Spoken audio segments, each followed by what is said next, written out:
सुप्रभात। मैं हूँ आपका दोस्त डॉक्टर दर्शन बांगिया। GYLT प्रेरक कहानियाँ परिवार के सभी सदस्यों को फिर से सुप्रभात। हम प्रतिदिन कुछ कहानियाँ लेके आते हैं और आपको कोशिश करते हैं उससे एक ऐसा महत्वपूर्ण मैसेज देने की, जो कि कभी ना कभी पूरी ज़िंदगी में आपके काम ज़रूर आएगा। यहाँ पर सिर्फ बात आपकी नहीं हो रही है, आपके जो भी नियर्स एंड डियर्स हैं, उन्हें भी कभी न कभी इन तरीकों की ज़रूरत ज़रूर पड़ती है। इन कहानियों के माध्यम से जो भी बातें सीखी जाती हैं, वही आगे चलकर आपकी ज़िंदगी को आसान बनाती हैं। अगर आप याद करने की कोशिश करेंगे, तो बचपन से लेकर आज तक आपने ज़्यादातर चीज़ें जो भी सीखी हैं, वो कहानियों के माध्यम से ही सीखी हैं। क्योंकि कहानियों के माध्यम से हमारे दिमाग में एक प्रक्रिया जन्म लेती है। आपको अगर किसी ने कभी भी कोई एक ऐसी ट्रेनिंग ली हो जिसमें बातों को याद करने के लिए एक सीरीज़ का इस्तेमाल किया जाता है, तो इसलिए कहानियाँ हमारी ज़िंदगी में बहुत महत्वपूर्ण हैं। और आज की जो कहानी है, वो हर आदमी, हर औरत के लिए महत्वपूर्ण है। क्योंकि कुछ लोगों के लक्ष्य बहुत जल्दी बन जाते हैं, कुछ लोगों को कुछ बातें ज़िंदगी सबसे पहले समझ में आ जाती है। तो यही लोग आगे चलकर बहुत बड़ी चीज़ें कर जाते हैं। जैसे कि महात्मा गांधी जी, और भी ऐसे कई लोगों का नाम आप ले सकते हैं इसमें, क्योंकि जिनको इस ज़िंदगी के बारे में ज़्यादा जल्दी समझ आ जाता है, वही कुछ कर पाते हैं। और आज की कहानी में हम यही सीखेंगे। कहानी का शीर्षक है बदलाव। बूढ़े दादाजी को उदास बैठे देख बच्चों ने पूछा, क्या हुआ दादाजी, आज आप इतने उदास बैठे हैं, क्या सोच रहे हैं? कुछ नहीं, बस यूं ही अपनी जिंदगी के बारे में सोच रहा था, दादाजी बोले। जरा हमें भी अपनी लाइफ के बारे में बताइए ना, बच्चों ने जिद की। दादाजी कुछ देर सोचते रहे और फिर बोले, जब मैं छोटा था, मेरे ऊपर कोई जिम्मेदारी नहीं थी, मेरी कल्पनाओं की भी कोई सीमा नहीं थी। मैं दुनिया बदलने के बारे में सोचा करता था। जब मैं थोड़ा बड़ा हुआ, बुद्धि कुछ बढ़ी, तो सोचने लगा ये दुनिया बदलना तो बहुत मुश्किल काम है, इसलिए मैंने अपना लक्ष्य छोटा कर लिया। सोचा दुनिया ना सही, मैं अपना देश तो बदल ही सकता हूँ। पर जब कुछ और समय बीता, मैं अधेड़ होने को आया, तो लगा कि ये देश बदलना भी कोई मामूली बात नहीं है। हर कोई ऐसा नहीं कर सकता। चलो मैं बस अपने परिवार और करीबी लोगों को बदलता हूँ। पर अफसोस, मैं वो भी नहीं कर पाया। और अब जब मैं इस दुनिया में कुछ दिनों का ही मेहमान हूँ, तो मुझे एहसास होता है कि बस अगर मैंने खुद को बदलने का सोचा होता, तो मैं ज़रूर कर पाता।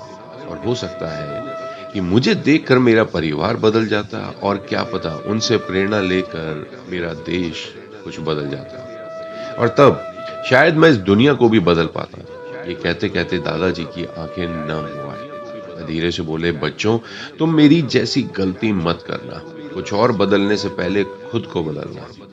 बाकी सब अपने आप बदलता चला जाएगा। क्या शिक्षा मिलती है हमें इस कहानी से? मित्रों, हम सभी में दुनिया बदलने की ताकत है, पर इसकी शुरुआत खुद से ही होती है। कुछ और बदलने से पहले हमें खुद को बदलना होगा। हमें खुद को तैयार करना होगा। अपने कौशल को मजबूत करना होगा और अपने एटीट्यूड को पॉजिटिव बनाना होगा। अपने लक्ष्य को फौलाद करना होगा, और तभी हम वो हर एक बदलाव ला पाएंगे जो हम सचमुच में लाना चाहते हैं। मैं ऐसे चलिए अब मैं बात करता हूँ अपने शब्दों की, क्योंकि मेरे को बहुत मज़ा आता है आप लोगों से बात करने में और कहानी का कुछ सार मेरे अपने शब्दों में देने में। दोस्तों, मैं अभी तक 2 देशों में घूमा हूँ, एक दुबई और एक सिंगापुर। अब जब हम कभी भी बाहर जाते हैं और वहाँ की साफ-सफाई, वहाँ का लोगों का रहने का सिस्टम, वहाँ की कानून व्यवस्था, वहाँ पर लोगों का जो माइंडसेट है, जब हम वो देखते हैं, तो वो यही सेम चीज़ सोचते हैं कि हमारे देश में ऐसा क्यों नहीं है। सिंगापुर में मैं करीब 7 दिन रहा हूँगा, और जिसमें से मैंने करीब 3 दिन एक सफ़ेद शर्ट पहनी थी वहाँ पर। विश्वास मानिए, यहाँ पर सफ़ेद शर्ट सुबह से लेकर शाम तक काली हो जाती है। कई बारी तो कुछ जगहों पर उसका कलर भी नहीं पता लगता कि ये सफ़ेद भी है हमारे भारत देश के अंदर। पर वहाँ पर सिंगापुर में 3 दिन व्हाइट शर्ट पहनने के बावजूद भी उसके कॉलर पे मुझे मैल नज़र नहीं आया। कहा जाता है कि सिंगापुर में इतनी सफाई है, आप रोड पे बैठ के खाना खा सकते हैं, इतनी सफाई है वहाँ पर। खैर वो तो आप जाइए, आपको खुद दिखाई देगा। दुबई बहुत मज़ा आया। कुछ तरीके से वो एक मुस्लिम कंट्री भी है, बट फिर भी जिस तरीके से उन्होंने चीज़ों को डेवलप किया है, क्या हम अपने देश को डेवलप नहीं कर सकते? यहाँ पर बात यही आ रही है कि चलिए मैं सिर्फ एक यहाँ पर पॉइंट करूँगा, साफ-सफाई। आप किसी भी अच्छे बड़े सेक्टर्स में चले जाइए जहाँ पर लोगों की कमाई अच्छी है, उस एरिया में लोगों की सफाई होती है। जितने छोटे एरिया में, जितने गरीब एरिया के अंदर आप जाते जाएँगे, वहाँ पर आपको कचरे का ढेर, गली-गली में वो छोटे-छोटे से जो ये खाना खाते हैं आप, जो पैकेट्स मिलते हैं, पता नहीं क्या-क्या छोटे-छोटे पान मसाले के टुकड़े आपको हर जगह कोने पे मिल जाएँगे। तो क्या आप आज से सिर्फ एक यही प्रण ले सकते हैं कि मैं पूरे तरीके से अपने घर के आसपास की हर गली की, मैं जब रोड पे चलूँगा उस रोड की हर तरीके से साफ-सफाई में मदद करूँगा। हम कभी-कभार एक ड्राइव भी चलाते हैं जिसमें हम अपने लोकल एरिया के अंदर जहाँ पर भी साफ-सफाई की ज़रूरत होती है, कभी पेड़ लगाने होते हैं, बगीचे की सफाई करनी होती है और भी कुछ ऐसे सोशल कॉज़ करते रहते हैं। तो क्या आप कोई एक चीज़ अपने अंदर बदलाव ला सकते हैं? आप मेरी बात मत सुनिए। आप कोई भी एक ऐसी आदत जो आपको लगता है दूसरे के अंदर होनी चाहिए, वो अपने अंदर पैदा कीजिए।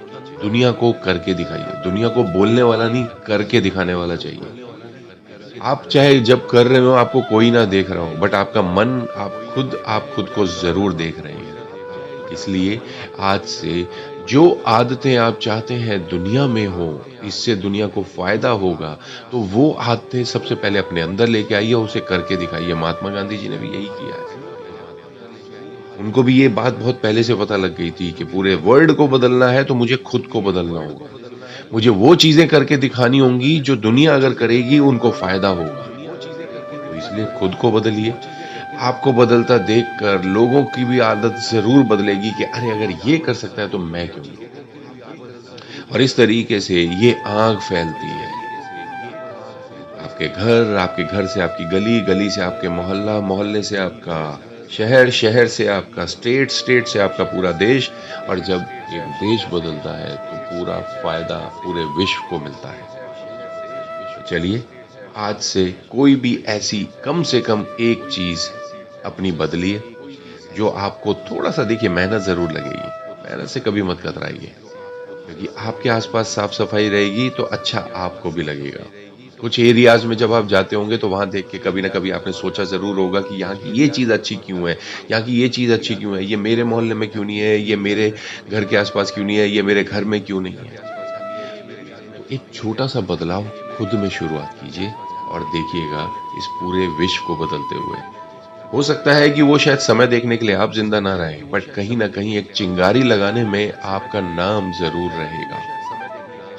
आने वाले समय में एक बड़े बदलाव के लिए एक छोटा-सा बदलाव अपने अंदर आज से शुरुआत कीजिए, जो भी आपको पसंद हो उसमें।